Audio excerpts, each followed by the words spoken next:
Hello and welcome back to another video. In this problem, we're asked to sketch a rough graph of the number of hours of daylight as a function of the time of the year. So on our y-axis is going to be the hours of daylight, and on the x-axis is the time of the year. And we can go from January 1st to January 1st.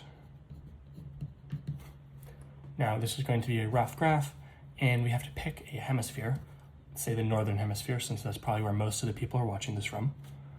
In the winter, around January, we're going to have lower, almost exactly the lowest, number of hours of daylight in a day. So let's just call this value our starting point. And as we continue, let's say this is June 1st, somewhere in the middle. As we continue through the year, the hours of daylight are going to increase as we approach the summer.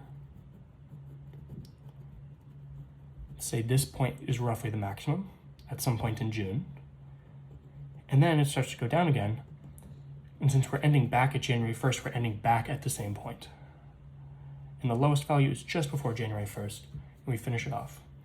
So this is a rough graph, so we don't need exact points on the hours. We just need to see the general shape, that in the winter it's lower, and it increases as we get to the summer, and it dips down back again as we go towards the winter again.